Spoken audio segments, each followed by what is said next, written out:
कैसे हैं आप लोग? आई होप कि बिल्कुल घर जैसे नहीं है तो आदत डाल लीजिए। जीवन में छोटी बड़ी समस्याएं तो आती ही रहती है। आज के इस वीडियो में हम लोग बात करने वाले हैं 10th क्लास के सिविक्स का फर्स्ट चैप्टर, लोकतंत्र में सत्ता की साझेदारी। देखिए ये इतना इंपॉर्टेंट चैप्टर है, आपके एग्जाम के पर्सपेक्टिव से ही नहीं, आपको कैसे लोकतंत्र क्या होता है इसको समझने के लिए ये चैप्टर बहुत ही ज्यादा इंपॉर्टेंट है। लोकतंत्र क्या होता है, लोकतंत्र में शासन कैसे किया जाता है, लोकतंत्र में किनका किनका भागीदारी होता है, सत्ता क्या होता है, इन सभी चीजों का हम लोग अध्ययन करने वाले हैं। और किस तरह लोकतंत्र जो है एक आदर्श रूप में रहता है और किस तरह लोकतंत्र कभी खतरे में आ जाता है, ये इन सारी चीजों को हम लोग एकदम कंडीशन बाई कंडीशन एक एक हम लोग एक तरह से प्रैक्टिकल मतलब कि उदाहरण लेकर के समझेंगे, ताकि समझ आएगा कि वास्तव में लोकतांत्रिक शासन व्यवस्था हमारे लिए अच्छा है तो बुरा भी है, कैसे अच्छा है और कैसे बुरा है, और किस तरह जब ये खतरा हमारे लिए उत्पन्न करता है और किस तरह हमारे समाज के लिए ये सबसे अच्छा और आदर्श शासन व्यवस्था साबित होता है। इन सभी चीज़ों का हम लोग चर्चा करेंगे इस वीडियो में एक एक करके। आपका बहुत मजा आने वाला है इस वीडियो में, लास्ट तक देखिएगा। और इससे रिलेटेड एक भी क्वेश्चन आपको छूटने वाला नहीं है एग्जाम में भाई साहब। बस आपका काम है अच्छे से वीडियो को देखना और एक नोट्स बनाना। नोट्स रहेगा तो आप हमेशा रिवीजन करिएगा, इससे कोई दिक्कत नहीं होगा आपको। अगर आप कभी खाना बना रहे हैं, कभी कुछ कर रहे हैं, अगर आप पढ़ रहे हैं उस समय, तो क्या कीजिए वीडियो चला दीजिए और केवल आप अगर पढ़ लिए हुए वीडियो को तो एक बार केवल सुन लीजिए, एक दो बार सुन लीजिए। इससे क्या होगा, आपका रिवीजन होता रहेगा। तो अगर आप अपनी कोचिंग में पढ़ लिए होंगे चैप्टर को, अगर आप या फिर कहीं भी पढ़ लिए होंगे चैप्टर को, तो बस आपका काम यहाँ पर रिवीजन करना और एक बार देख लेना है क्या आपको नया मिल रहा है। जरूर आपको कुछ ना कुछ नया मिलेगा, आपको नया सीखने को मिलेगा। तो चलिए बिना किसी समय गंवाए मिल के मचाते हैं बवाल विद बहुत सारा सवाल। देखिए हम सबसे पहले, रुक जाओ, पहले यहाँ पर हम एक ब्लैक कलर का ले लेते हैं। सबसे पहले आपके और मेरे दिमाग में ये जब इस आप शीर्षक को देखते हैं, जब इस चैप्टर के जब इस नाम को जब आप देखते हैं तो सबसे पहले आपके दिमाग में आता है ये लोकतंत्र क्या होता है। आप हमेशा से सुनते आ रहे हैं लोकतंत्र, आप हम लोग जहाँ रहते हैं लोकतांत्रिक शासन व्यवस्था में रहते हैं, बट एक आदर्श परिभाषा, ये परिभाषा क्या इसका हो सकता है जब आपके एग्जाम में आ जाएगा। इस चीज़ को समझने के लिए थोड़ा सा हम कुछ बातों को देखेंगे, इसका परिभाषा कुछ देखेंगे और समझेंगे, फिर हम लोग आगे करके एक एक टर्म के तरफ, एक एक पद को हम लोग पढ़ते चलेंगे, एक एक चीज़ों को देखते चलेंगे, मजा आएगा, ठीक है ना। सबसे पहली बात जो है लोकतंत्र किसे कहते हैं, बहुत ही आसान भाषा में अगर हम लोग कहें लोकतंत्र के परिभाषा को अगर देखें तो वैसा शासन व्यवस्था, यह क्या है, एक प्रकार का शासन व्यवस्था है। तो वैसा शासन व्यवस्था जिसमें शासन का संचालन व्यक्तियों के द्वारा अर्थात नागरिकों के द्वारा चुने गए प्रतिनिधियों के द्वारा किया जाता है। बात समझे कि नहीं, वैसा शासन व्यवस्था जिसमें शासन का संचालन नागरिकों के द्वारा चुने गए व्यक्तियों के हाथों में होता है या फिर उसके द्वारा चलाया जाता है, तो उसे ही हम लोग क्या कहते हैं, लोकतंत्र कहते हैं या लोकतांत्रिक शासन व्यवस्था कहते हैं। बहुत ही आसान भाषा में अगर हम इसकी लोकतंत्र का सबसे आदर्श अगर परिभाषा की बात करते हैं तो ये अमेरिका के 16वें राष्ट्रपति अब्राहम लिंकन के द्वारा, अमेरिका के 16वें राष्ट्रपति अब्राहम लिंकन के द्वारा दिया गया था। एक एक बात को भाई साहब आप नोट्स कर लीजिए, अगर आपके पास कॉपी अगर होगा कुछ होगा तो, ठीक है ना। उनके द्वारा एक परिभाषा दिया गया था जो लोकतंत्र का परिभाषा एक तरह से लोकतंत्र का आदर्श परिभाषा के रूप में जाना जाता है और ये वर्ल्ड फेमस परिभाषा है। वो अब्राहम लिंकन क्या कहते हैं लोकतंत्र के बारे में, लोकतंत्र की परिभाषा को लेकर के, कि लोकतंत्र जनता के द्वारा जनता के लिए शासन होता है। बहुत ही आराम से देखिएगा यहाँ पर, जनता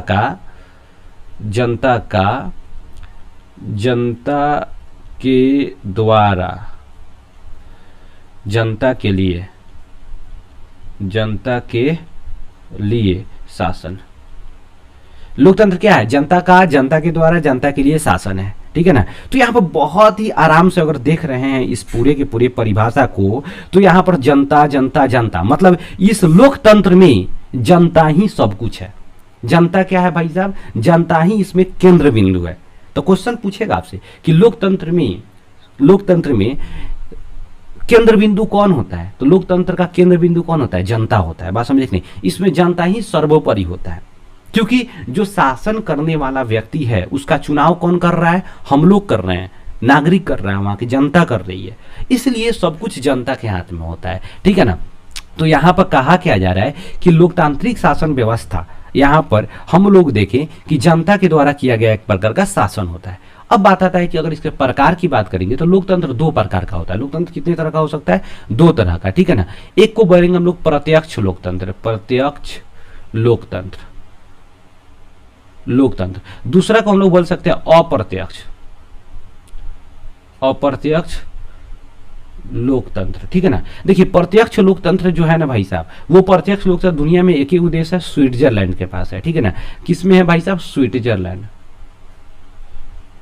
देखिए स्विट्जरलैंड ये क्या है भाई साहब? ये आपका यूरोप महादेश का एक देश है, ठीक है ना। छोटा सा देश है लेकिन बहुत ही सुंदर देश है, बहुत ही अच्छा देश है, हर कोई चाहता है यहाँ पर जाए, धरती का स्वर्ग कहा जाता है इसको, ठीक है ना। इसका राजधानी भाई साहब बर्न है, और यहाँ का सबसे फेमस जो अगर सिटी की बात करें बर्न के अलावा तो जेनेवा है। आप लोग बार बार जेनेवा जेनेवा का नाम सुनते रहते हैं। WHO का मुख्यालय यहीं पे है, ILO का मुख्यालय यहीं पे है, WTO का मुख्यालय यहीं पे है, रेड क्रॉस का मुख्यालय यहीं पे है, ठीक है ना। तो ये जेनेवा जो है ना बहुत ही फेमस है भाई साहब वर्ल्ड लेवल पे, समझ गए ना। तो यहाँ पर स्विट्जरलैंड का राजधानी बर्न है, और यहीं पर क्या है? प्रत्यक्ष लोकतंत्र है। स्विट्जरलैंड में 1971 में पहली बार महिलाओं को क्या किया गया था? मताधिकार दिया गया था। ध्यान रखिएगा कि क्वेश्चंस को समझते चलिएगा क्योंकि एग्जाम में पूछेगा। तो और हमारे यहाँ जैसे इंडिया हो गया, ब्रिटेन हो गया, अमेरिका हो गया, ठीक है ना, इन सभी जगहों पे क्या भाई साहब? अप्रत्यक्ष लोकतंत्र है। अप्रत्यक्ष लोकतंत्र का मतलब क्या होता है कि हम शासन का संचालन, या फिर शासन का संचालन तो क्या होता है? प्रतिनिधि भेजते हैं वो करता है, लेकिन जब कोई कानून बनता है उसमें जनता का डायरेक्ट भागीदारी नहीं होता है। उसमें क्या होता है कि हम प्रतिनिधि को जो भेजे हैं, जैसे प्रतिनिधि करने का मतलब क्या है कि हमारा विधायक है, MP है, यानी सांसद जिसको कहते हैं, वो जाते हैं और वहां पर कानून बनाते हैं, उसमें हमारा कोई योगदान नहीं होता है। ऐसा नहीं होता है कि हाँ कानून बनता है तो यहाँ पर मोदी जी अगर कोई कानून बना रहे थे हमारे घरे घरे आएंगे कि भाई साहब देखिए अब ये कानून बना रहे हैं, इस पर साइन कर दीजिए। ऐसा नहीं होता। इतना बड़ा देश है, ऐसा इसलिए नहीं हो सकता कि बहुत बड़ा देश है, जनसंख्या बहुत ज्यादा है। स्विट्जरलैंड बहुत छोटू देश है, बात समझे कि नहीं, एक छोटू सा देश है, इसलिए यहाँ पर ये संभव है, यहाँ जनसंख्या ज्यादा नहीं है, बात समझ नहीं। तो यहाँ पर लोकतंत्र समझ आया क्या? लोकतंत्र का आदर्श परिभाषा किसने दिया था? ये भी समझ आ गया। लोकतंत्र को कितने प्रकार का होता है? ये भी समझ आ गया। अब बात आता है यहाँ पर सत्ता। सत्ता क्या होता है? देखिए सत्ता का मतलब नॉर्मल समझिए पावर, ठीक है ना। ये पावर, शक्ति, शक्ति। देखिए शक्ति जब हम कहते हैं तो कुछ लोगों के दिमाग में ये आ जाता है भाई साहब एक प्रकार का चमत्कार, दैवीय शक्ति, कि एक बार कोई मंत्र पड़ेगा और हमको जादू से उड़ा देगा। ऐसा कुछ नहीं है भाई साहब। यहाँ सत्ता का मतलब, यहाँ पावर का मतलब ये है भाई साहब कि आपको स्पेशल राइट दिया गया हुआ है, इसके अलावा कुछ नहीं। आपको कुछ अधिकार दिया गया हुआ है जो हमारे पास नहीं है। जैसे मान लीजिए हमारे प्रधानमंत्री मोदी जी हैं, ठीक है ना, उनको क्या है? कुछ स्पेशल अधिकार, कुछ उसका पावर दिया गया हुआ है, ठीक है ना। उनको स्पेशल राइट दिया गया हुआ, अधिकार दिया गया हुआ है जो हमारे पास नहीं है। किसके द्वारा? संविधान के द्वारा। हमारे राष्ट्रपति हैं, उनको स्पेशल अधिकार दिया गया हुआ है। DM साहब हैं, उनको स्पेशल अधिकार दिया गया हुआ है। वही तो उनके लिए पावर है। जब वो पद से हटेंगे फिर हमारे जैसा आम आदमी हो जाएंगे, बस समझे कि नहीं, हम जैसे रह रहे हैं वैसे। तो पद पे हैं तब तक क्या है? उनको विशेष अधिकार मिला हुआ है, वही उनका पावर है, वही उनका क्या है? शक्ति है भाई साहब, ठीक है ना। तो यहाँ पर बात समझ आया पावर और शक्ति क्या होता है, यहाँ पर सत्ता क्या होता है, ठीक है ना। दूसरा साझेदारी। साझेदारी का तो मतलब बहुत ही आसान से समझ जाएंगे भाई साहब। साझेदारी का मतलब ये हो जाता है भाई साहब की हर किसी का इसमें भागीदारी होना चाहिए, बात समझे कि नहीं। भागीदारी, साझेदारी का मतलब भागीदारी, हर कोई उसमें क्या हो? इन्वॉल्व हो, हर कोई मिला हुआ हो। तो हर कोई का मतलब क्या पे क्या है? यहाँ पर हर कोई का मतलब क्या है? हर कोई का मतलब क्या है कि हमारे देश में या किसी भी बड़े देश में वहां पर अलग अलग जाति, धर्म, भाषा के लोग रहते हैं, ठीक है ना। तो इस लोकतांत्रिक शासन व्यवस्था में अगर आप चाहते हैं सही ढंग से समन्वय पूर्वक इस शासन व्यवस्था को संचालित किया जाए तो इसमें इन सभी जाति, धर्म, व्यवसाय, भाषा, संस्कृति के लोगों का भागीदारी होना जरूरी है, ताकि उनके भी इंटरेस्ट को, उनके लिए जो जरूरत की चीजें हैं, उनकी जो मतलब विकास के लिए जो जरूरी चीजें हैं, ठीक है ना, उनका भी विकास जो हो सके, बात समझे कि नहीं। तो एक तरह से वो कैसे होगा? जब हमारे देश में रह रहे सभी जाति, धर्म और भाषा के लोगों का उसमें क्या हो? साझेदारी हो, ठीक है ना। तभी तो वो सही ढंग से चल पाएगा, नहीं तो क्या होगा? कॉन्फ्लिक्ट उत्पन्न होगा। अगर मान लीजिए हमारे देश में क्या है? हिंदू सबसे अधिक लोग रहते हैं, तो केवल अगर इस लोकतांत्रिक शासन व्यवस्था में केवल हिंदू ही विधायक हो जाए, केवल हिंदू ही क्या हो जाए? MP बन जाए, तो इससे क्या होगा? दिक्कत हो जाएगा भाई साहब, ठीक है ना। इससे जो बाकी धर्म के लोग हैं, बाकी संस्कृति के लोग हैं, क्या होगा? उनके इंटरेस्ट का मतलब क्या होता है कि उनके हित मतलब उनके लिए जो जरूरी चीजें हैं उसको फुलफिल नहीं किया जा सकता है, उसको पूरा नहीं करेगा लोग। मैक्सिमम ऐसा चांस होगा। अगर मान लीजिए अगर पूरे हिंदू लोगों का एक तरह से पूरे लोकतंत्र में एकदम पूरा वर्चस्व हो जाए, तो बाकी जो होगा मुस्लिम कम्युनिटी, ईसाई, बौद्ध, जैन, इन लोगों के इंटरेस्ट को कौन फुलफिल करेगा? तो वे लोग पिछड़ते चले जाएंगे। तो एक समय ऐसा हुआ कि लोग विद्रोह शुरू कर देंगे, गृह युद्ध की तरह। मतलब आज का माहौल देख रहे हो ना क्या हो रहा है, यहां पर यही चीज हो जाएगा, ठीक है ना। तो लोकतंत्र को अगर आप सही ढंग से चलाना चाह रहे हो, इसका मतलब क्या है कि आपको आपके देश में रह रहे सभी जाति, धर्म और भाषा, रंग रूप के लोगों का क्या हो, भागीदारी हो। तो यही कह रहा है कि लोकतंत्र में सत्ता की साझेदारी। तो लोकतंत्र में जो पावर है, लोकतंत्र में जो विशेषाधिकार है, अर्थात लोकतंत्र में शासन संचालन करने की जो जिम्मेदारी है वो सभी लोगों के पास होना चाहिए। बस समझे कि नहीं? तभी ये लोकतांत्रिक शासन व्यवस्था सही ढंग से रन कर पाएगा, सही ढंग से चल पाएगा। आई होप कि ये बातें तो समझ आ रही है। अब तो सबसे पहले हम लोग बात करने वाले हैं सामाजिक विभाजन का। सामाजिक विभाजन क्या होता है और सामाजिक विभिन्नता क्या होता है, ठीक है ना? तो इस चीज को पहले हम इसको पहले क्या कर लेते हैं, इसको इरेज कर। हम लोग बात कर रहे हैं क्या, सामाजिक विभिन्नता। दूसरी वर्ड क्या होगा, सामाजिक विभाजन। देखिए, तो सामाजिक विभिन्नता का मतलब क्या होता है कि एक समाज में रहने वाले लोगों का अलग अलग जाति, अलग अलग धर्म, अलग अलग एक तरह से कह सकते हैं भाषा, उनकी संस्कृति को दर्शाता है। सामाजिक विभिन्नता क्या है, समाज में रहने वाले लोगों के अलग अलग जाति, धर्म, भाषा, उनके संस्कृति को दर्शाता है। लेकिन हम सामाजिक जब विभाजन की बात करते हैं तो वही जाति, धर्म और जो एक तरह से हम बात करते हैं भाषा, जब किसी एक वर्ग के लोगों के लिए बहुत ही इंपॉर्टेंट हो जाता है, वो अपने आप को बहुत ही इंपॉर्टेंट मानने लग जाते हैं अपने धर्म को, अपनी भाषा को लेकर के, ठीक है ना? तो वो सामाजिक विभाजन का कार्य करता है, जो बहुत गलत है, ठीक है ना? लोकतंत्र में अगर सही ढंग से शासन व्यवस्था करना है, लोकतंत्र को अगर आदर्श बना के रखना है, तो इस सामाजिक विभिन्नता में हमें एक दूसरे के जाति, धर्म, मजहब को ख्याल रख करके, एक दूसरे के संस्कृति, भाषा को रेस्पेक्ट दे करके, उसके भी संस्कृति और भाषा को अपने जैसे संस्कृति, भाषा की तरह महत्व दे करके हमें रहना होगा, समन्वय बना के रहना होगा। तब ये लोकतांत्रिक शासन व्यवस्था सही ढंग से रन कर पाएगा, अन्यथा नहीं कर पाएगा। वही बात क्या रहा है, सामाजिक विभाजन जो होता है ना, हमारे समाज को बांटने में, हमारे समाज में कॉन्फ्लिक्ट पैदा करने में, संघर्ष पैदा करने में सबसे बड़ा रोल होता है इसका।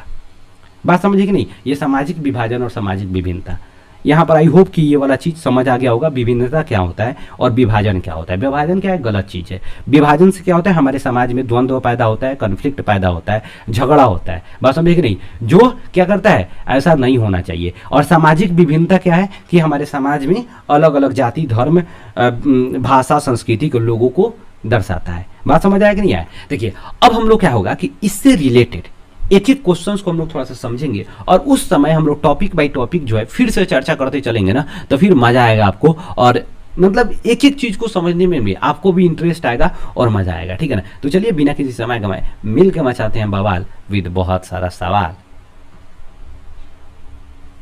देखिए करा क्या, संविधान का कौन सा अनुच्छेद धर्म, वंश, जाति, स्थान के आधार पर किसी प्रकार का भेदभाव का निषेध करता है? यहां पर गौर से, मैं यहां पर थोड़ा सा बदल ले रहा हूं यार, व्हाइट कलर कर ले रहा हूं। करा क्या, निषेध करता है। निषेध मतलब मना करता है किसी धर्म, धर्म, वंश, जाति, स्थान के आधार पर भेदभाव निषेध करता है। तो याद रखिएगा, अनुच्छेद 15 क्या करता है कि जाति, धर्म, वंश, स्थान के आधार पर भेदभाव को निषेध करता है। भेदभाव का क्या करता है भाई साहब, निषेध करता है। लेकिन अगर वही बात करेगा स्वतंत्रता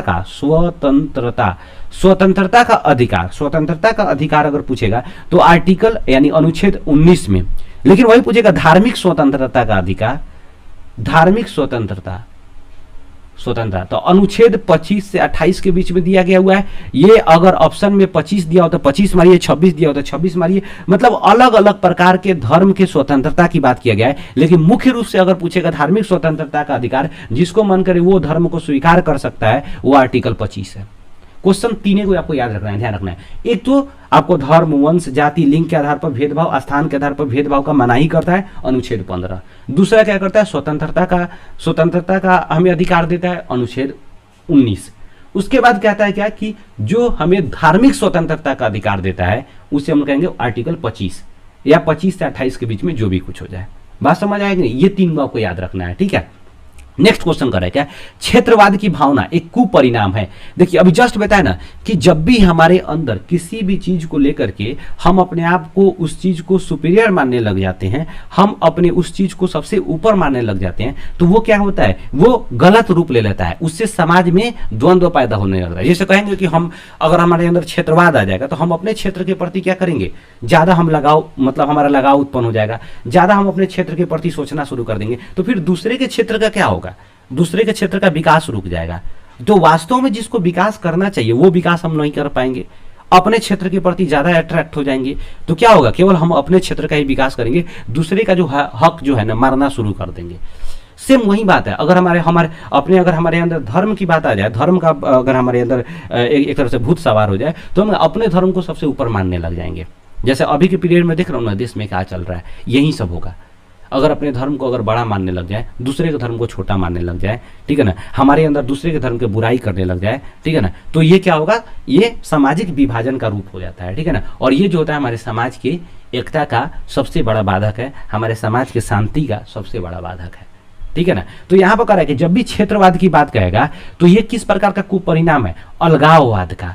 जब आपके अंदर क्षेत्रवाद आएगा तो क्या होगा, अलगाववाद पैदा होगा कि हम हमारे क्षेत्र के हैं, हम इस क्षेत्र के हैं, तुम उस क्षेत्र को, ये इस क्षेत्र के है, इस तरह क्या होगा, एकता खत्म हो जाएगा। यहाँ क्या होगा, अलगाववाद पैदा हो गया। बात समझे कि नहीं, तो ये चीजें याद रखना है। दूसरा कड़ा, ब्रुसेल्स में 80% लोग किस भाषा के रहते थे। देखिए ये ब्रुसेल्स भाई साहब, ये ब्रुसेल्स क्या है, एक प्रकार का बोल रहे हैं, ये एक भाई साहब आप यूरोप महादेश का एक देश है ब्रुसेल्स।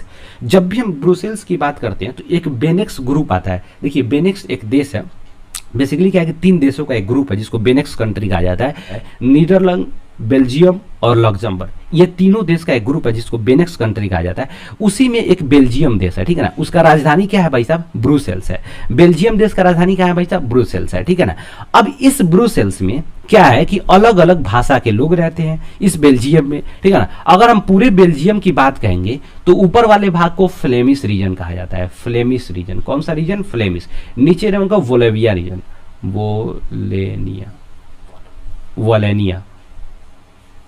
वोलेनिया रीजन कहा जाता है, वोलेनिया रीजन कहा जाता है। इसमें जो भाई साहब रहते हैं, इधर जो रहते हैं ना, डच भाषा को बोलने वाले लोग रहते हैं। डच भाषा को, कौन भाषा को बोलने वाले लोग रहते हैं, डच भाषा को। नीचे जो रहते हैं भाई साहब वो फ्रेंच भाषा को बोलने वाले लोग रहते हैं। जब इसका बाउंड्री देखिएगा तो नीचे जो है ना फ्रांस से बाउंड्री लगता है, ऊपर नीदरलैंड से बाउंड्री लगता है। इसलिए इधर के संस्कृति का लोग ज्यादा, भाषा के लोग ज्यादा, नीदरलैंड में डच भाषा बोला जाता है तो ज्यादा लोग रहते हैं, ठीक है ना, ऊपर वाले रीजन में।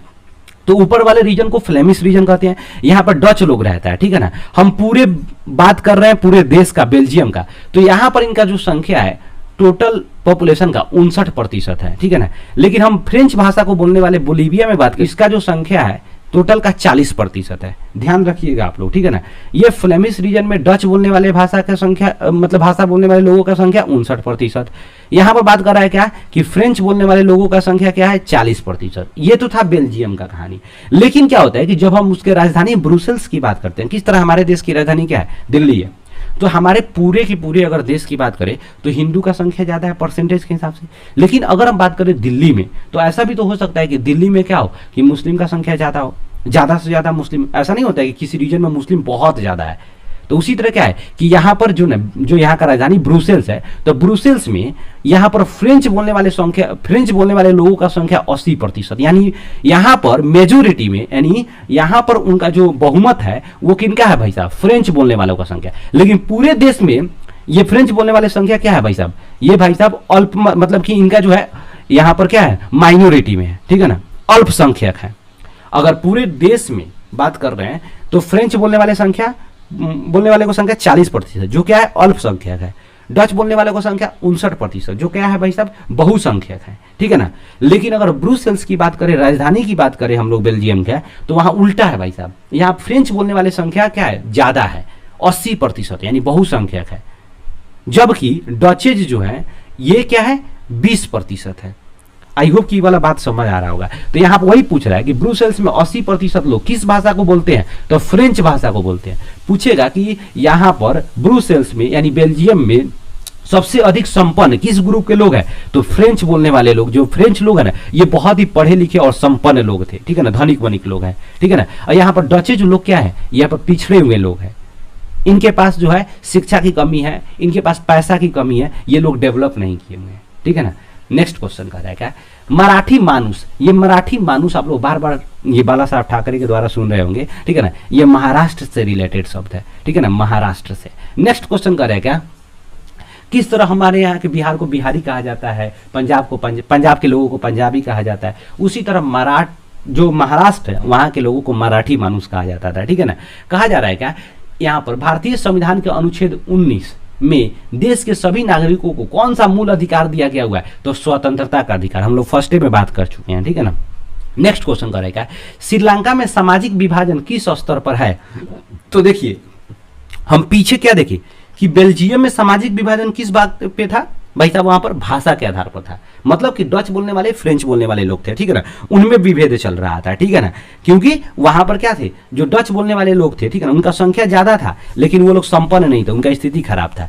जबकि फ्रेंच बोलने वाले लोगों का संख्या क्या था, कम था, लेकिन उनका स्थिति सही था, क्योंकि सरकार में इन्हीं का वर्चस्व बना रहता था, ठीक है ना। तो यही बात था। दूसरा करा के श्रीलंका में कहानी समझिए। देखिए श्रीलंका क्या है भाई साहब, एक तरह का आप देखिएगा द्वीपीय देश है, आइलैंड है, ठीक है ना, जो भारत के देखिएगा दक्षिणी भाग में जो हमारा इंडियन ओशियन है उसमें है, पड़ता है ये, ठीक है ना। ये देखिएगा श्रीलंका में भाई साहब 2 भाषा के लोग ज्यादा रहते थे। एक सिंहली भाषा के लोग, सिंहली जिसको हम लोग सिंहला भी बोल सकते हैं, और एक तमिल बोलने वाले लोग रहते थे, ठीक है ना। ये तमिल भाषा बोलने वाले लोग थे। सिंहला बोलने वाले लोगों का जो संख्या था भाई साहब वो सबसे अधिक था वहां पर। सिंहला बोलने वाले जो लोगों का संख्या था 74% था, जबकि तमिल बोलने वाले लोगों का संख्या भाई साहब 18% था। देखिए जो सिंहली बोलने वाले भाषा के लोग थे, ये मैक्सिमम जो लोग थे ये बौद्ध धर्म को मानने वाले लोग थे। कौन सा धर्म मानने वाले थे? बौद्ध धर्म के। लेकिन तमिल बोलने वाले जो लोग थे भाई साहब, ये जो थे हिंदू मुस्लिम दोनों थे, हिंदू भी थे और प्लस मुस्लिम भी थे, ठीक है, मुस्लिम भी थे। लेकिन इस तमिल में भी 2 ग्रुप था। एक तो था आपका जो ओरिजिनल श्रीलंकन थे, श्रीलंकन तमिल, ठीक है ना, और एक जो थे अपने भारत से गए थे, ठीक है ना, जिसको भारतीय तमिल कहा गया, ठीक है ना, भारतीय तमिल कहा गया। देखिए श्रीलंकन तमिल का जो संख्या था वो टोटल भाई साहब 13% था, 13%, जबकि भारतीय तमिल का संख्या 5% था। ये 5% क्यों वहां पर चले गए? कैसे? जैसे भारत का जब वहां पर ब्रिटेन का राज था, तो भारत से जो है ना कि बहुत से मजदूर ब्रिटिश वाले, अंग्रेज सब यहाँ से ले जाते थे वहां पर काम करवाने के लिए, तो लोग वहां पर गए और वहीं पे रह गए, ठीक है ना, तो उनको कहा गया भारतीय तमिल, ठीक है ना। इसमें हिंदी मुस्लिम दोनों रहते थे। एक श्रीलंकन तमिल, इसमें जो थे हिंदू और मुस्लिम भी थे, ठीक है ना। तो यहाँ पर हम लोग क्या देखें कि 2 गो सबसे ज्यादा मेजोरिटी में लोग थे, एक सिंहली भाषा को बोलने वाले और दूसरा तमिल भाषा को बोलने वाले, ठीक है ना। तो वहां पर इन दोनों में कॉन्फ्लिक्ट चल रहा था, ठीक है ना। ये लोग अपने अपने क्षेत्र का मांग कर रहे थे, जबकि सिंहली भाषा कह रहे थे क्या कि सरकार में मेरा ही अधिकार होना चाहिए, ठीक है ना। तो यहाँ पर जो सरकार बना लास्ट में 1956 ईस्वी में, सिंहला भाषा को राष्ट्रीय भाषा के रूप में क्या कर दिया गया, घोषित किया गया। क्वेश्चन पूछेगा कि श्रीलंका में सिंहली भाषा को कब राष्ट्रीय घोषित किया गया था? 1956 ईस्वी में, ठीक है ना। अब दूसरा क्वेश्चन ऐसे भी पूछ सकता है, श्रीलंका कब आजाद हुआ था? तो देखिए श्रीलंका 4 फरवरी 1948 ईस्वी को ब्रिटिश शासन से आजाद हुआ था। भारत में भी ब्रिटिश शासन ही था, जो 1947 15 अगस्त 1947 को आजाद हुआ। लेकिन भाई साहब श्रीलंका 4 फरवरी 1948 को आजाद हुआ था। जिस समय श्रीलंका आजाद हुआ, इसका सिलोन नाम था। इसका क्या नाम था भाई साहब? सिलोन। अर्थात क्वेश्चन पूछेगा कि श्रीलंका का पुराना नाम क्या है? सिलोन है, ठीक है ना। लेकिन इसका नाम 1972 ईस्वी में लंका कर दिया गया, लंका, लपरंसवार का, लंका। लेकिन फिर 1978 ईस्वी में इसमें श्री लगा दिया गया, श्रीलंका बना दिया गया, श्रीलंका बना दिया गया, ठीक है। यहाँ पर बात समझ आ गया।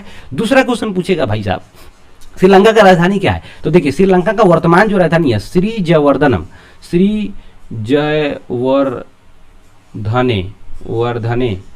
श्री जयवर्धने पूरे, लिख लीजिएगा श्री जयवर्धने पूरे, ठीक है ना। पहले इसका राजधानी कोलंबो हुआ करता था, ठीक है ना, लेकिन वर्तमान में राजधानी बदल चुका है, श्री जयवर्धने पूरे, ठीक है ना। अब ये आपको श्रीलंका से रिलेटेड जो भी क्वेश्चंस पूछेगा आप आराम से बना सकते हैं, कोई दिक्कत नहीं है। तो वही क्वेश्चन पूछ रहेगा श्रीलंका में सामाजिक विभाजन किस स्तर पर था? तो श्रीलंका में सामाजिक विभाजन एक तो देखिए भाषा सिंहली और तमिल को लेकर के था, दूसरा क्षेत्र को लेकर के था। बात सब देख नहीं, दूसरा क्या था भाई साहब यहाँ पर? क्षेत्र को लेकर के था। ये लोग जो ऊपर वाले जो क्षेत्र में रहते थे, ये लोग कहते थे कि मेरा क्या हो जाए, मेरा एक अलग देश, मेरा एक अलग शासन व्यवस्था का स्थापना होना चाहिए, ठीक है ना। और जो तमिल वाले लोग थे ये अपना अलग राष्ट्र का मांग कर रहे थे, ठीक है ना। तो यहाँ पर सामाजिक और क्षेत्रीय दोनों हो जाएगा। इनमें से क्या हो जाएगा भाई साहब? ए और बी दोनों हो जाएगा। बात समझे कि नहीं? तो भाषा और क्षेत्रीय दोनों हो जाएगा। यहाँ पर बात समझ आए कि नहीं आए? नेक्स्ट क्वेश्चन, करेगा। पीटर नॉर्मन कहाँ का धावक था? देखिए 1968 ईस्वी में मैक्सिको ओलंपिक खेल चल रहा था, ठीक है ना। ओलंपिक खेल आपको पता ही है 4 साल पर क्या किया जाता है, ये हम हमेशा जो है संचालन किया जाता है इसका। ये ओलंपिक चल रहा था मैक्सिको देश में, ठीक है ना। और जिस देश में होता है उसी मतलब कि देश के नाम से जाना जाता है, तो मैक्सिको ओलंपिक कहा जाता है, मैक्सिको देश में चल रहा था, ठीक है ना। यहाँ पर भाई साहब, यहाँ पर 2 धावक थे, यहाँ 3 धावक की बात किया जा रहा है, लेकिन 2 धावक मुख्य रूप से याद रखिएगा, जो अमेरिका के थे, एफ्रो अमेरिकन के, जो अश्वेत थे। अश्वेत का मतलब होता है काले थे, ठीक है ना, जिनका नाम था मतलब कि टॉमस स्मिथ, और दूसरे आदमी का नाम था जॉन कार्लोस, ठीक है ना। ये दोनों आदमी क्या थे? काले थे। इनके साथ भेदभाव किया जा रहा था केवल काले होने के नाम पर, अर्थात नस्ल की, मतलब कि यहाँ पर क्या होता है, नस्ल की जब भी बात किया जाता है ना, तो यहाँ पर उसके प्राकृतिक रूप या फिर उसका हम रंग की बात कर रहे हैं, उसके बनावट की बात कर रहे हैं, ये हो जाता है, ठीक है। तो यहाँ पर उसके कलर के बेस पे क्या किया जाता है, उनके साथ भेदभाव किया जा रहा था। तो उस समय ये लोग क्या किए, उसके विरोध में आवाज उठाना शुरू किए। कौन? यहाँ पर यहाँ जॉन कार्लोस, और दूसरा कौन था यहाँ पर, एक टॉमस स्मिथ, ठीक है ना। उसके बाद इनके साथ एक ऑस्ट्रिया के धावक थे, पीटर नॉर्मन, ठीक है ना। ये भाई साहब अश्वेत नहीं थे, ये व्हाइट कलर के थे। जो व्हाइट कलर के होते थे उनको श्वेत कहा जाता था, अश्वेत उनको कहा जाता था जो ब्लैक कलर के होते थे। तो ये भी जो है ना भाई साहब, ना अमेरिका के थे ना अश्वेत थे, फिर भी ये दोनों आदमी का, टॉमस स्मिथ और जॉन कार्लोस को साथ दिए, ठीक है ना। इसीलिए भाई साहब ये भी फेमस हो गए और आज हम इसको पढ़ रहे हैं, ठीक है ना। तो ये पीटर नॉर्मन कहाँ के थे? ऑस्ट्रेलिया के थे। कहाँ के थे? ऑस्ट्रेलिया के। अश्वेत नहीं थे, ये श्वेत थे, ठीक है ना। किसका साथ दिए थे, किनके साथ मिलकर के अश्वेत जो था उनके साथ भेदभाव हो रहा था रंग के आधार पर, उनके साथ आवाज उठाया था। तो 2 आदमी अमेरिका के थे, एक टॉमस स्मिथ, दूसरा हम लोग बात कर रहे हैं जॉन कार्लोस की, ठीक है ना। अगला क्वेश्चन करा क्या, रंग भेद नीति के विरुद्ध आवाज उठाने वाला व्यक्ति कौन था? देखिए रंग भेद नीति के विरुद्ध आवाज उठाने वाला व्यक्ति मार्टिन लूथर किंग था। इसको मार्टिन लूथर जूनियर भी कहा जाता है, जिसे अमेरिका का गांधी भी कहा जाता है। मार्टिन लूथर किंग या फिर मार्टिन लूथर जूनियर, ठीक है ना, जूनियर। तो मार्टिन लूथर किंग और मार्टिन लूथर जूनियर एक ही है, ठीक है ना। इन्होंने सर्वप्रथम जो है ना, ये रंग भेद के खिलाफ जो नीति था उसके खिलाफ आवाज उठाया हुआ था। ये क्या था, एक बार मोंटगोमरी जगह था, वहां पर ये बस से जा रहे थे। उस समय एक बस के सीट पर एक अश्वेत महिला, मतलब ब्लैक कलर की महिला बैठी हुई थी, ठीक है ना। उस समय वो एक महिला आ जाती है उसी बस में जो श्वेत कलर की थी, व्हाइट कलर की थी, ठीक है ना। उसको वो जगह नहीं देती है बैठने के लिए, खुद बैठी रह जाती है, तो उसको फाइन मरवा दिया जाता है, उसको जेल भेज दिया जाता है। तो जब ये मार्टिन लूथर किंग देखे, यानी मार्टिन लूथर जूनियर जब देखे, तो उनको आश्चर्य हुआ, भाई ये पहले ये तो ही नहीं बैठेगी, कितना विभेद हो रहा है, कितना इनके साथ जो है भेदभाव किया जा रहा है। तो उसी समय वो आंदोलन शुरू कर दिए। 381 दिन का आंदोलन चला था और उसके बाद ये आंदोलन सफल हुआ। और क्या किया गया, अमेरिका के संविधान में ये नियम लागू किया गया कि रंग के आधार पर क्या किया जाएगा, भेदभाव नहीं किया जाएगा, निषेध किया गया। बात समझ आया कि नहीं आया? तो मार्टिन लूथर किंग कहाँ से थे? अमेरिका से थे। इनको अमेरिका का गांधी कहा जाता था। ये किसके खिलाफ जो है आंदोलन शुरू किए थे? तो रंग भेद नीति के खिलाफ आंदोलन शुरू किए थे। बात समझ आया कि नहीं आया? देखिए मार्टिन लूथर भी एक मार्टिन लूथर थे जर्मनी का, ठीक है ना। प्रोटेस्टेंट, एक ईसाई धर्म को 2 भाग में बांटा गया, एक प्रोटेस्टेंट और एक रोमन कैथोलिक। जैसे मुस्लिम धर्म को 2 भाग में, एक शिया और सुन्नी, उसी तरह प्रोटेस्टेंट जो ईसाई धर्म का एक पार्ट है, उसका शुरुआत मार्टिन लूथर किए थे। ये मार्टिन लूथर किंग नहीं है, मार्टिन लूथर है। देखिए मार्टिन लूथर किंग, अब मार्टिन लूथर यहाँ पर ये जो है ना, इसको जूनियर भी कहा जाता है। एक इनके पिता का नाम था Martin Luther senior, Martin Luther senior, Martin Luther senior. ये कौन थे? मार्टिन लूथर किंग थे, उनके पुत्र का नाम था, ठीक है ना। ये भाई साहब कौन थे? ये मार्टिन लूथर सीनियर के पुत्र थे, सीनियर के पुत्र थे। लेकिन अगर बात करें मार्टिन लूथर की, तो मार्टिन लूथर कहाँ के थे, ठीक है ना, ये थे जर्मनी के। उस समय वो प्रोटेस्टेंट धर्म का शुरू किए थे, प्रोटेस्टेंट वाद का शुरुआत किए हुए थे, ठीक है ना, जनक के रूप में माने जाते हैं, ठीक है ना। नेक्स्ट क्वेश्चन का रहेगा, मैक्सिको ओलंपिक की घटना एक उदाहरण है रंग भेद के खिलाफ। रंग के आधार पर उनके बीच में क्या किया जा रहा था, भेदभाव किया जा रहा था, इसीलिए रंग भेद के खिलाफ। दूसरा क्वेश्चन का रहेगा, इनमें से किसकी शुरुआत जर्मनी से हुई थी? तो देखिए बहुत ही आराम से याद रखिएगा, अगर पूछ रहा है कि इनमें से किसकी शुरुआत जर्मनी से हुई थी, तो जर्मनी से भाई साहब नाजीवाद का शुरुआत हुआ था हिटलर के द्वारा। किसके द्वारा? हिटलर के द्वारा। दूसरा, फांसीवाद का शुरुआत कहां से हुआ था? तो इटली से हुआ था, यह मुसोलिनी के द्वारा शुरू हुआ था, मुसोलिनी मुसोलिनी के द्वारा फांसीवाद का शुरुआत कहाँ से? इटली से। नाजीवाद का शुरुआत कहाँ से? जर्मनी से, ठीक है ना, जर्मनी से। नाजीवाद का जनक हिटलर, फांसीवाद का जनक मुसोलिनी। माओवाद का शुरुआत कहाँ से हुआ था भाई साहब? माओवाद का शुरुआत भाई साहब हुआ था, ये हुआ था अथी से, नेपाल से। ये माओवाद जो था ना भाई साहब, ये माओवादी जो था, ये माओ सेतुंग जो था वहाँ का, आपको चीन का शासक था, वो क्या भेज दिया था? अपने आदमियों को भेज दिया हुआ था। कहाँ पे? ये नेपाल में आतंक मचाने के लिए, फैलाने के लिए, उसको माओवादी कहा गया, ठीक है ना। तो ये नेपाल से शुरू हुआ था, ठीक है ना। और इसका जो शुरुआत करता था माओ सेतुंग था, ठीक है ना, वहाँ का शासक। नक्सलवाद का शुरुआत श्रीलंका से ठीक है ना। और आतंकवाद का शुरुआत पूछेगा, आतंकवाद का जनक किसे कहता है? तो पाकिस्तान। आतंकवाद का शुरुआत कहाँ से हुआ था? पाकिस्तान से। बात समझ आया यहाँ पर, ठीक है। नेक्स्ट क्वेश्चन करेगा, निम्नलिखित व्यक्तियों में कौन लोकतांत्रिक वही बात है यार, लोकतांत्रिक, यहाँ पर लोकतांत्रिक एक ही चीज है, वहां पर हो जाएगा, रंग भेद विरोधी नहीं थे। करेक्ट। लोकतांत्रिक में, लोकतंत्र में यानी लोकतांत्रिक व्यवस्था में, यहाँ कह सकते हैं रंग भेद विरोधी नहीं थे। तो रंग भेद विरोधी नहीं थे, जो विरोध करते हैं, जो मतलब कि उसके विरोध में थे, ठीक है ना, वो यहाँ पर 3 गो ऑप्शन होगा। मार्टिन लूथर किंग क्या थे? ये रंग भेद विरोधी थे। ओलंपिक धावक टॉमी स्मिथ और जॉन कार्लोस क्या थे? ये विरोधी थे, क्योंकि तब ना आवाज उठाए थे ये मैक्सिको ओलंपिक में। महात्मा गांधी भी विरोधी थे, इनके साथ खुद हो गया हुआ था दक्षिण अफ्रीका में। जेड गोडी क्या था? यही आंसर होगा भाई साहब, ये विरोधी नहीं थे, ठीक है ना। ये किताब आपको एग्जाम में पूछा हुआ है 2-3 बार क्वेश्चन, ठीक है ना। नेक्स्ट क्वेश्चन क्या कराएंगे, श्रीलंका में भेदभाव का आधार क्या था? तो श्रीलंका में भेदभाव का भाई साहब क्या था? भाषा था। श्रीलंका में भेदभाव का आधार क्या था? भाषा था, ठीक है ना। नेक्स्ट क्वेश्चन करेगा, सत्ता में साझेदारी किस व्यवस्था में सर्वश्रेष्ठ संभव है? सत्ता में साझेदारी किस व्यवस्था में सर्वश्रेष्ठ से संभव है? तो लोकतांत्रिक शासन व्यवस्था में। लोकतांत्रिक शासन व्यवस्था में सत्ता का साझेदारी संभव है सही ढंग से, क्योंकि इसमें जनता के पास क्या होता है? अधिकार होता है कि वो किसको चुनेगा। तो इसमें क्या होगा, अब अपने अलग अलग जाति, धर्म, मजहब के जो लोग हैं, अपने हिसाब से लोग अपने प्रतिनिधि का चुनाव करते हैं। इसलिए यहां पर क्या हो जाएगा? लोकतांत्रिक शासन व्यवस्था सही होगा। नेक्स्ट क्वेश्चन का रहेगा कि सत्ता में साझेदारी का अच्छा उदाहरण प्रस्तुत करने वाला राष्ट्र कौन था? देखिए, सत्ता में साझेदारी का सबसे अच्छा उदाहरण देखिए हम लोग बेल्जियम में था। बेल्जियम में जब डच और फ्रेंच के बीच जब कॉन्फ्लिक्ट हुआ, द्वंद्व हुआ, ठीक है ना, भाषा वाले बोलने वाले लोग के बीच, तो वहां पर वहां के सरकार ने क्या किया? संघीय व्यवस्था का, शासन व्यवस्था का वहां पर स्थापना किया, और केंद्र सरकार और राज्य सरकार का निर्माण किया, और सभी में दोनों भाषा बोलने वाले लोगों के प्रतिनिधियों की संख्या बराबर रखा, ठीक है ना। इससे क्या हो गया? जो द्वंद्व था, जो कॉन्फ्लिक्ट था, खत्म हो गया। अब जो है फ्रेंच बोलने वाले लोग और डच बोलने वाले लोग, दोनों भाषा के लोगों के प्रतिनिधि वहां पर चले गए सरकार में, ठीक है ना। अब दोनों भाषा बोलने वाले प्रतिनिधि जो हैं, अपने अपने क्षेत्र के और अपने अपने मतलब कि ग्रुप के लोगों का क्या करेंगे? विकास करेंगे। कोई दिक्कत यहाँ पर नहीं है, ठीक है ना। लेकिन वही एक ग्रुप के लोग होते तो फिर वहां पर कॉन्फ्लिक्ट हो जाता, झगड़ा हो जाता, मारधाड़ शुरू हो जाता। बात समझ आएगी नहीं? Next correct. सत्ता में साझेदारी का तात्पर्य क्या है? सत्ता में साझेदारी का मतलब क्या है भाई साहब? सत्ता में साझेदारी का क्या अर्थ होगा? विधायक या सांसद बनना, प्रतिनिधि की इच्छा रखना और राजनीतिक दल बनाना। अरे ऐसा नहीं है। अपनी भाषा या धर्म इत्यादि को संवैधानिक पहचान देना। करेगा शासन एवं प्रशासन के मूलभूत निर्णयों को अपने अनुकूल प्रभावित करने की क्षमता रखना। बिल्कुल, यहां पर क्या करें? शासन एवं प्रशासन के मूलभूत निर्णयों को, मतलब जो सरकार जो निर्णय ले रही है वो आप अपने अनुकूल उसको प्रभावित कीजिए। इसका मतलब सत्ता में साझेदारी का मतलब तो यही है कि अलग अलग जाति, धर्म और भाषा के लोग जा रहे हैं और अपने हिसाब से कानून बनवा रहे हैं। उनको क्या चाहिए, उनके विकास के लिए क्या जरूरी है, उसके हिसाब से वो कानून बनवा रहे हैं, अर्थात प्रभावित कर रहे हैं।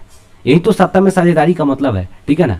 नेक्स्ट क्वेश्चन का है क्या? जन्म पर आधारित विभेद किस देश में है? देखिए, जन्म पर आधारित भारत में, जस्ट बोले ना, भारत में जन्म पर आधारित विभेद कहने का मतलब क्या है कि जन्म पर आधारित यहां पर क्या किया गया हुआ है? यहां पर बांटा हुआ है कि भाई साहब तुम तलवार में जन्म ले लिया, तू कलवार हो गया।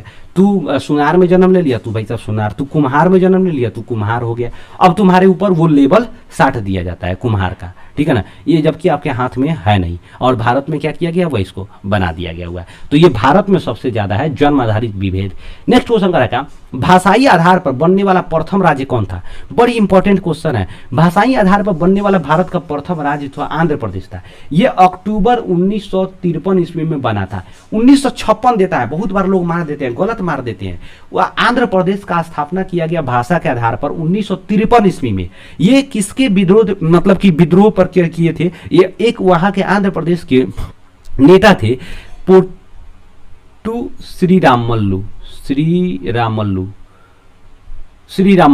ठीक है ना, प्रोटू श्रीरामल्लू वहां के एक नेता थे जो आमरण अपने भाषा के आधार पर, तेलुगु भाषा के आधार पर, ये अपना राज्य की स्थापना करने के लिए आमरण बैठ गए हुए थे अनशन पर, और इनका डेथ भी हो गया।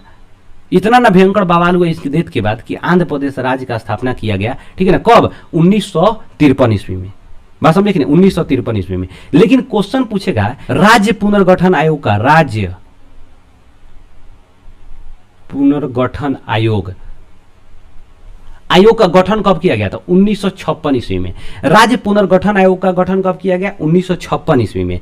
इसका काम क्या था कि भारत में अलग अलग राज्यों का निर्माण में सहयोग करना, कैसे निर्माण किया जाए, इसके आधार पर भारत में टोटल जो है 14 राज्य, प्रथम बार में 14 राज्य और 6 केंद्र शासित प्रदेश, जिसको हम लोग यूनियन टेरिटरी, यूटी कह सकते हैं, ठीक है ना।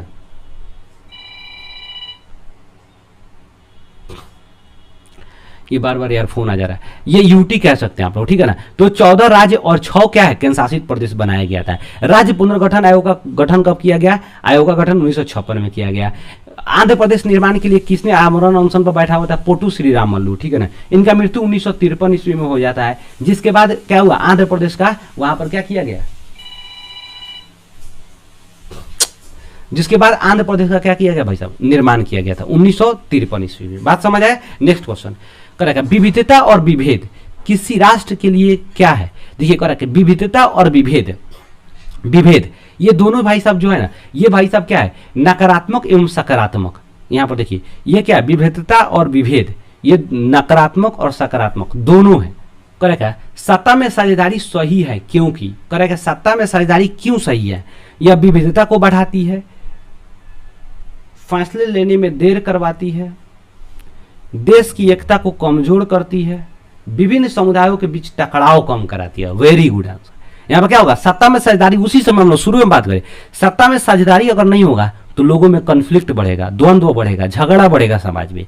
लेकिन जब साझेदारी सभी लोगों का होगा, अलग अलग जाति धर्म के लोग रह रहे हैं, सभी लोगों में से अगर वहां पर प्रतिनिधि जाएंगे, शासन करेंगे, ठीक है ना, तो उसमें टकराव कम होगा, क्योंकि वो सभी लोग अपने अपने ग्रुप के इंटरेस्ट को, उनके हित को देखेंगे और उनके विकास के बारे में सोचेंगे। बात समझ आया ना। नेक्स्ट क्वेश्चन करेक्ट, निम्नलिखित में से कौन सामाजिक विभाजन का तरीका नहीं है? सामाजिक विभाजन का तरीका नहीं है तो भाई साहब सामाजिक व क्षेत्रीय भावना, नस्ल एवं रंग, सरकारी नौकरी, इससे सरकारी नौकरी से जो है सामाजिक विभाजन नहीं होता। ऐसा नहीं है कि सरकारी नौकरी वाले लोग जो है अलग उनका समाज हो जाता है और जो सरकारी नौकरी नहीं उनका समाज अलग होता है, ऐसा नहीं होता है, ठीक है ना। तो यहाँ पर आंसर क्या हो जाएगा, सी नंबर। करेक्ट है, निम्नलिखित में से किस देश को धार्मिक और जातीय आधार पर विखंडन का सामना करना पड़ा था? देखिए बेल्जियम को भाई साहब, जो बेल्जियम का यूगोस्लाविया को जो है ना भाई साहब, ये एक ऐसा देश था जिसको धार्मिक और जाति के आधार पर इसका विखंडन हो चुका था। बात समझ नहीं, ये जो है ना एकदम विखंडित हो चुका था, स्थिति खराब हो चुका था, याद रखिएगा यूगोस्लाविया। आज सबसे अच्छा उदाहरण माना जाता है बेल्जियम को, ठीक है ना। नेक्स्ट और क्या लोकतंत्र में देखने को मिलता है, लोकतंत्र में देखने को मिलता है, क्या देखने को मिलता है?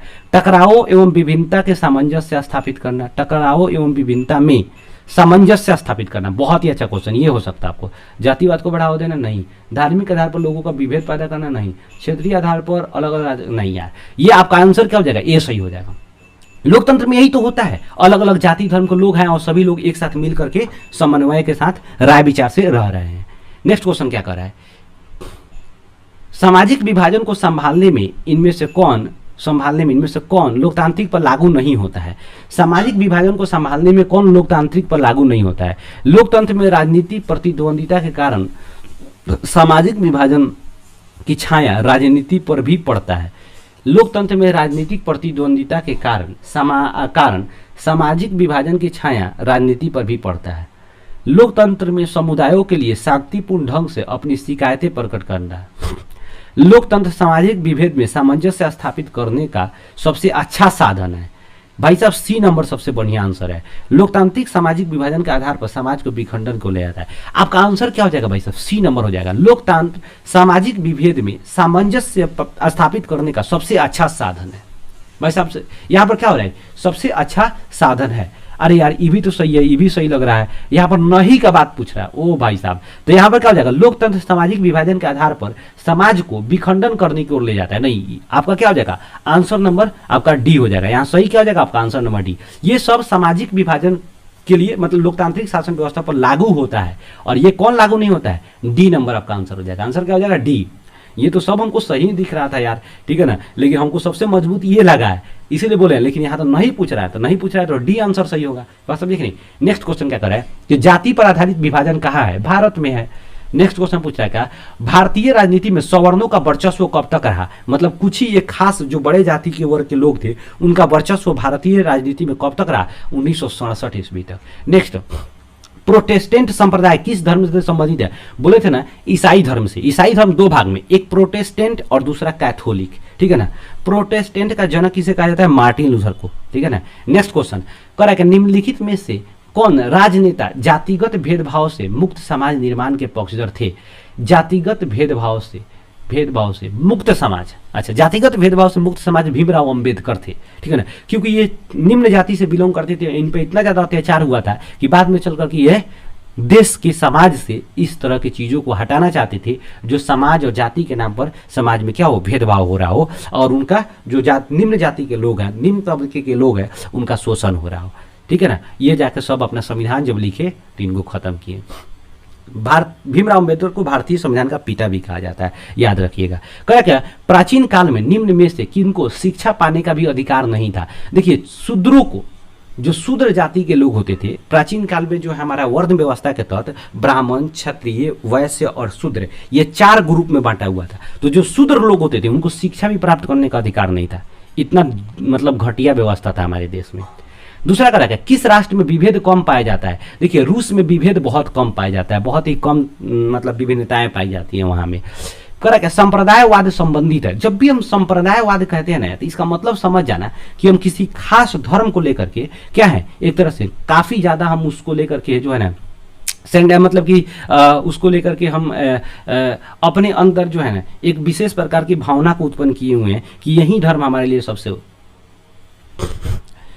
देखिए, हम जब भी संप्रदायवाद की बात करते हैं, ठीक है ना, तो संप्रदायवाद का सीधा साधा मतलब होता है जो धार्मिक मतलब कि धार्मिक जो है ना कट्टरता को दर्शाता है। बात समझ रही? जो एक तरह से किसी व्यक्ति के अंदर जो है ना किसी उसके खास धर्म को लेकर के उसके अंदर कट्टरता भरा हुआ रहता है, ठीक है ना। वो अपने धर्म को सबसे ऊपर मानता है, वो अपने धर्म को सर्वोपरि मानता है, उसके धर्म के अलावा दूसरे धर्म का वो इज्जत करना नहीं जानता है। उसे कहेंगे संप्रदायवादी व्यक्ति, संप्रदायवादी व्यक्ति, ठीक है ना, या फिर सांप्रदायिक व्यक्ति। तो सांप्रदायिक धार्मिक क्या होता है? धार्मिक कट्टरता। जब किसी भी व्यक्ति के अंदर धार्मिक कट्टरता आएगा उसे सांप्रदायिक व्यक्ति कहेंगे, ठीक है ना, और उसे ही संप्रदायवाद कहेंगे। बात समझे कि नहीं? उस तरह की जो बातें हैं, उस तरह की जो एक तरह से कह सकते हैं जो विचारधारा है, ठीक है ना, उसे कहेंगे हम लोग संप्रदायवाद। नेक्स्ट क्वेश्चन क्या कर रहा है कि जाति के आधार पर सामाजिक विभाजन किस देश की सामाजिक व्यवस्था का अनूठा उदाहरण है?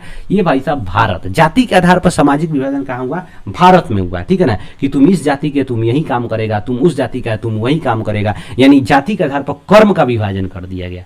यानी कर्म आया, कर्म तुम ये कर्म करते हो ये जाति का होगा, तुम इस जाति के, तो कुछ जाति के लोगों का एक समूह बनाया गया, उसको धर्म बना दिया गया, ठीक है ना। तो धर्म जो होता है ना एक बड़ा रूप होता है जाति का, ठीक है ना।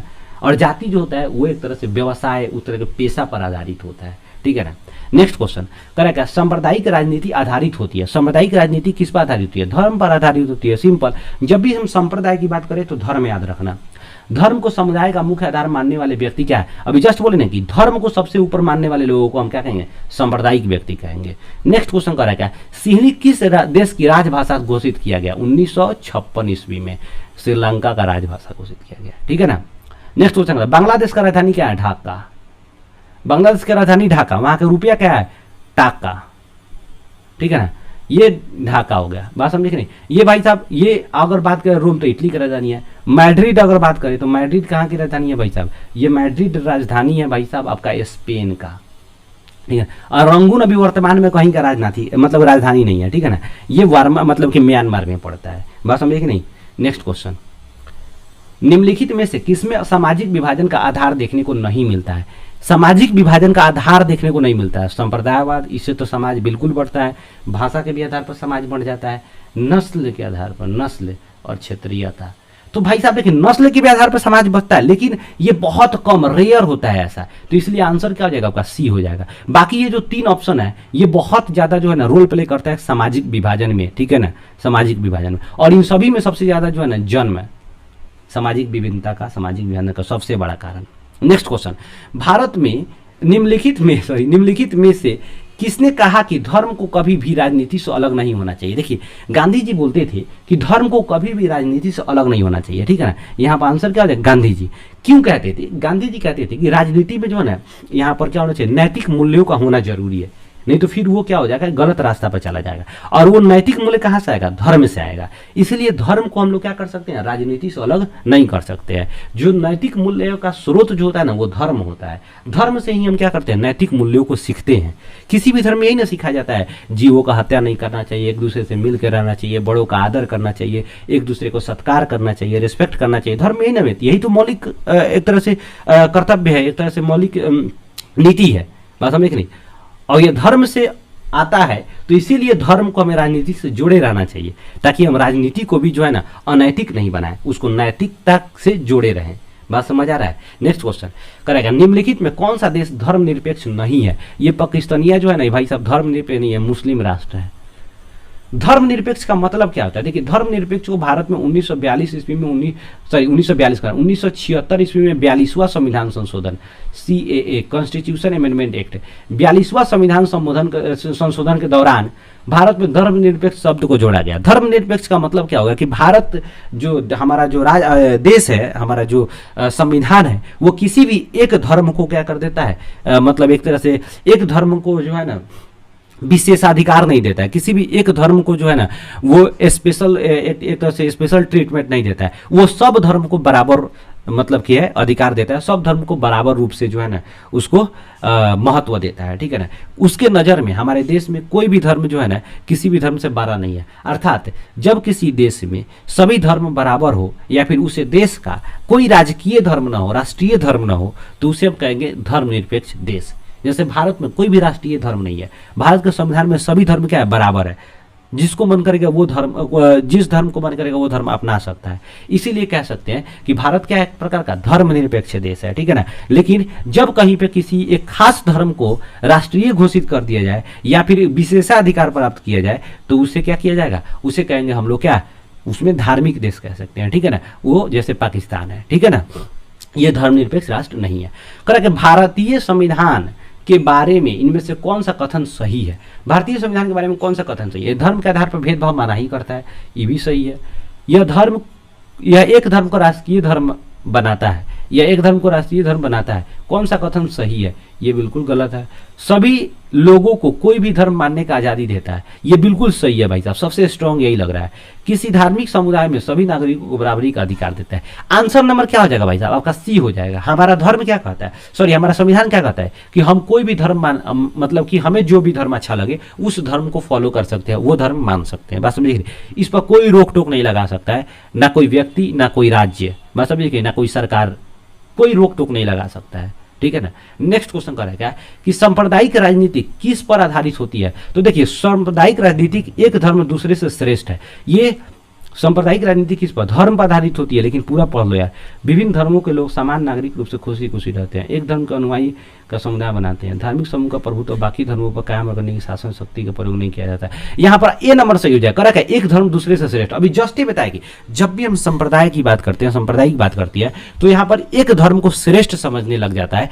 जब कोई व्यक्ति समझने लग जाता है उसे सांप्रदायिक कहेंगे, जब कोई समुदाय समझने लगता है तो सांप्रदायिक समुदाय कहेंगे। बात समझ नहीं। अर्थात जब भी हम संप्रदाय की बात करते हैं तो धर्म जो होता है ना उसमें कट्टरता आ जाता है, धर्म की कट्टरता आ जाता है, ठीक है ना।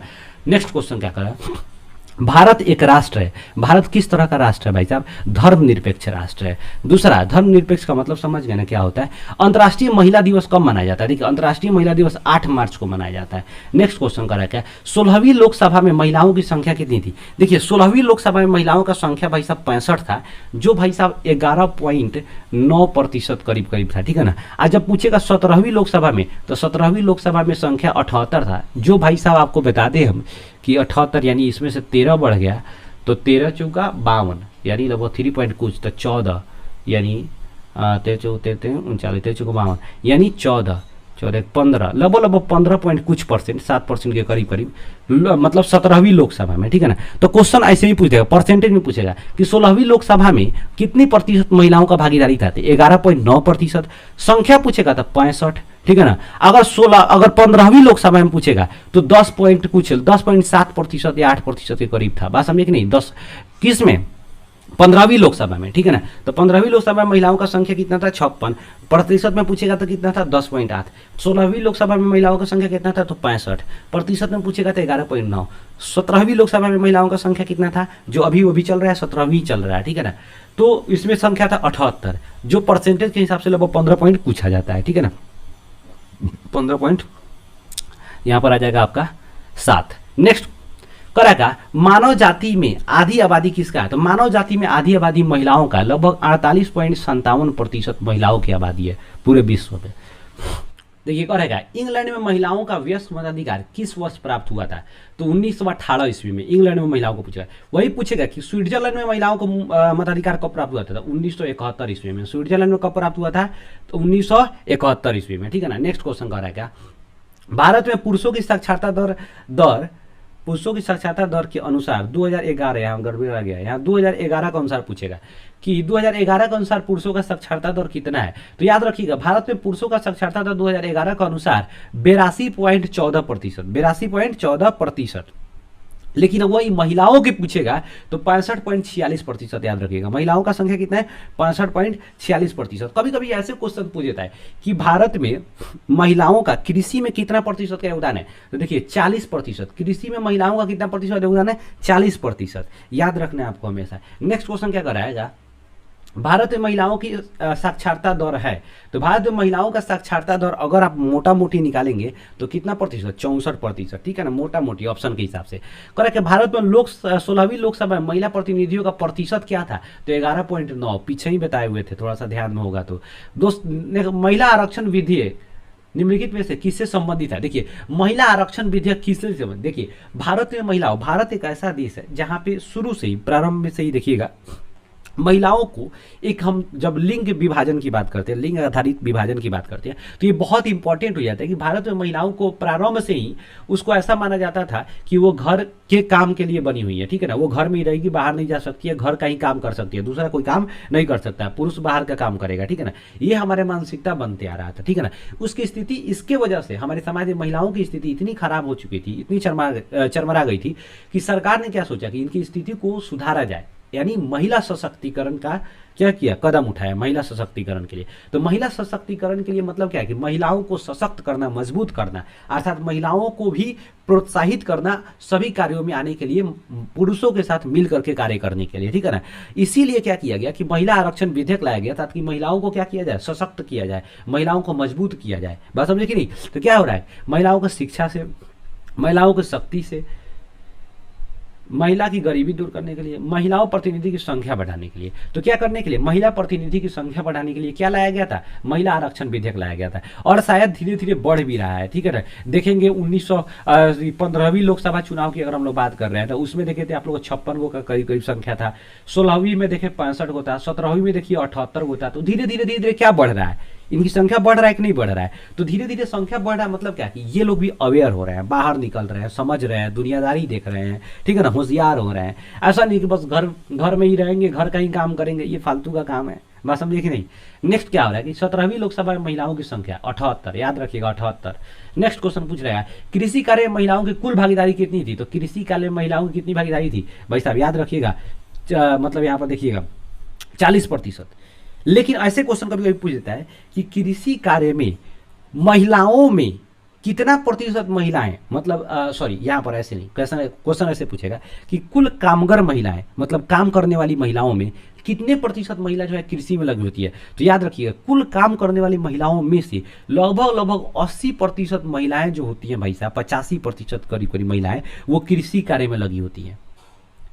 अगर जाते हैं, अगर थोड़ा सा भी ग्रामीण इलाका में जाएंगे तो वहाँ अधिकतम महिलाएं जो है ना भाई साहब वो कृषि कार्य में लगी हुई है, बात समझे कि नहीं। लेकिन पुरुष की बात करें तो लगभग 50 से 55% पुरुष ही जो है ना ऐसा जो कृषि कार्य में लगा हुआ है, नहीं तो और भी दूसरे जगह कार्य में लगे हुए हैं, बात समझे कि नहीं। तो महिलाओं का भी योगदान कृषि में बहुत रहा है, ठीक है ना। और ओवरऑल बात किया जाए कि महिलाओं का योगदान कृषि में कितना है, तो वहाँ पर हम बात करेंगे तो वहाँ पर हो जाएगा 40%, ठीक है ना। नेक्स्ट क्वेश्चन करेगा, महिलाओं को मतदान का अधिकार सर्वप्रथम किस राष्ट्र में दिया गया। तो याद रखिएगा, महिलाओं को मतदान का अधिकार सर्वप्रथम ब्रिटेन में दिया गया था 1918 ईस्वी में, बात समझ आया। नेक्स्ट क्वेश्चन को क्या पूछ रहा है कि लैंगिक विभाजन का क्या अर्थ है। देखिए लैंगिक विभाजन का अर्थ क्या है, थोड़ा समझिएगा। देखिए लिंग का अर्थ क्या होता है, लिंग एक प्रकार का प्रतीक है। लिंग लोग जो है ना गलत अर्थ निकाल लिए हुए हैं। जो अनपढ़ लोग होते हैं, आप लोग बार बार देखिए शिवलिंग का बार बार अभी कितना चर्चा चल रहा है, ठीक है ना। कुछ अनपढ़ लोग आकर के, कुछ अनपढ़ लोग ऐसे हैं कि जो लिंग का गलत शब्द, गलत अर्थ निकाल करके हंस रहे हैं, ऐसा डिबेट कर रहे हैं, जिसको सुनिएगा तो आपका खून खौल जाएगा, ठीक है ना। लिंग का अर्थ होता है भाई साहब प्रतीक, जिसको देख के आप समझ जाए। प्रतीक का मतलब क्या है कि किसी चीज को पहचानने का एक निशान, एक जो है सिंबल, बात समझे कि नहीं। वही है जब कोई बच्चा जन्म लेता है तो क्या होता है, हम तुरंत पूछते हैं क्या जन्म लिया है, तो लोग बोलते हैं बेटा बेटी। कैसे पता करते हैं, बात समझे कि नहीं। कुछ ऑर्गन्स है, कुछ अंग है, बात समझे कि नहीं, उसको देख करके, बात समझे कि नहीं, तो उसको देख करके हम पहचान लेते हैं, तो वो उसको लिंग कहेंगे यार, वो तो एक प्रतीक है, बात समझे कि नहीं। तो इस आधार पर हमारे अगर देश की बात करें तो लैंगिक विभाजन का मतलब स्त्री और पुरुष, बात समझ गई, स्त्री और पुरुष के बीच का जो विभिन्नता है, ठीक है ना, वो उसको हम लोग कहेंगे लैंगिक विभाजन। तो ये लैंगिक विभाजन सामाजिक है या प्राकृतिक है, ये लैंगिक विभाजन हम लोग नहीं करते हैं, ये तो एक प्राकृतिक देन है, बात समझ गई। एक जैविक अंतर है जो गॉड गिफ्टेड है, बात समझ गई। वो भगवान के द्वारा ही वैसा बना के डिफरेंस करके भेजा गया है, बात समझ गई। तो यहाँ पर क्या हो जाएगा आंसर, यहाँ पर समाज में स्त्रियों की संख्या गणना, स्त्रियों एवं पुरुषों की संख्या का अनुपात, स्त्री एवं पुरुषों के बीच जैविक अंतर, ये क्या है जैविक अंतर। जैविक अंतर का मतलब क्या है, जो प्राकृतिक रूप से जो चीजें बना हुआ है, जो प्राकृतिक रूप से मतलब विकसित किया हुआ है, उसके बीच में अंतर। तो हमारे बीच ऐसा नहीं है कि हम लोग यहाँ पर आते हैं उसके बाद हम लोग अपनी ज़रूरत के हिसाब से पुरुष बन जाते हैं, फिर बना दिया जाता है, या फिर महिला बना दिया जाता है, ऐसा थोड़े होता है। वो क्या होता है, प्राकृतिक द्वारा ही निर्मित होता है, बात समझे। तो ये क्या एक प्रकार का जैविक अंतर होता है।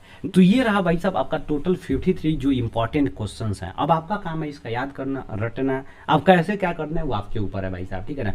हमारा काम था कि जो आपके लिए इंपॉर्टेंट था वो आपके सामने रख दिए, उसके बारे में हम लोग पूरा पोस्टमार्टम कर दिए, ठीक है ना। तो बस आज के लिए इतना ही, मिलते हैं नेक्स्ट वीडियो में नेक्स्ट चैप्टर के साथ बवाल मचाते हुए। अगर वीडियो अच्छा लगा हो तो लाइक कीजिए, नहीं अच्छा लगा हो डिसलाइक कीजिए, चैनल को कंपलसरी सब्सक्राइब कीजिए, दोस्तों के पास भाई साहब शेयर करना मत भूलिएगा। जो भी आपके साथ दोस्त पढ़ रहे हैं या फिर 10th क्लास में पढ़ रहे होंगे उनके लिए बहुत ही बेनिफिशियल होने वाला है। तब तक मिलते हैं नेक्स्ट वीडियो में, तब तक के लिए जय हिंद।